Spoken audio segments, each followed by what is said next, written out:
আজকে সভার সভাপতি জিলাবলী কলেজের সম্মানিত অধ্যক্ষ জনাব মাহমুদুল্লাহ মজুমদার উপস্থিত আছেন। জিলাবলী কলেজের পরিচালনা পর্ষদের সদস্য এবং প্রতিষ্ঠাতা সদস্য জনাব নুরুল ইসলাম বাচ্চু ভাই এখন আরো উপস্থিত আছেন। পরিচালনা পর্ষদের সম্মানিত সদস্য দুইজন ব্রাহ্মণপাড়ার বিদ্যমান নেতা জনাব ভাই উপস্থিত আছেন। পরিচালনা সদস্য নুরুল ইসলাম আরো উপস্থিত আছেন। পরিচালনা সদস্য জনাব ইসলাম সাহেব এখানে আরো উপস্থিত আছেন। আমার সম্মানিত শিক্ষক জনাব রফিক ইসলাম স্যার, জনাব শাহরিয়ার স্যার এবং রফিকুল স্যার আরো উপস্থিত আছেন। সোনা বাংলা কলেজের সম্মানিত অধ্যক্ষ জনাব শরীফুল স্যার, আমন্ত্রিত মেহমানবৃন্দ এবং শিক্ষার্থীবৃন্দ, সর্বপ্রথম আসসালামু আলাইকুম ওয়া রাহমাতুল্লাহি ওয়া বারাকাতুহু। এই জিলাবলী কলেজটি 1972 সালে প্রতিষ্ঠিত হয়। সেই সুবাদে আমিও এই কলেজের একজন শিক্ষার্থী ছিলাম।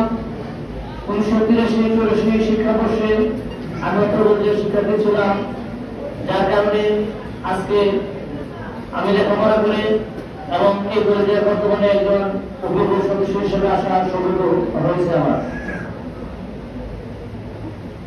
আমি যখন লেখাপড়া করেছি তখন দেখেছি যে অনেক শিক্ষার্থী তারা দারিদ্রতার কারণে লেখাপড়া ছেড়ে দেওয়ার মতো উপক্রম ছিল। এই জিলাবলী কলেজ প্রতিষ্ঠিত হওয়ার কারণে তারা তাদের লেখাপড়া চালিয়ে যেতে পেরেছে। এই জন্য আমি এই কলেজ পরিবারের প্রতি কৃতজ্ঞতা প্রকাশ করছি।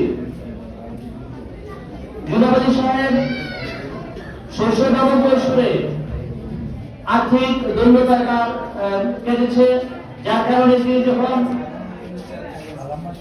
টাকা পয়সা ইনকাম করতে শুরু করেছে তখন তিনি দেখেছে যে অভাবী মানুষের যে কষ্ট তিনি বুঝতে পেরেছেন। যারা লেখাপড়া জানে না তাদের প্রতি উনি মূল্যায়ন করেছেন, যার কারণে তিনি এই কলেজ প্রতিষ্ঠা করেছেন।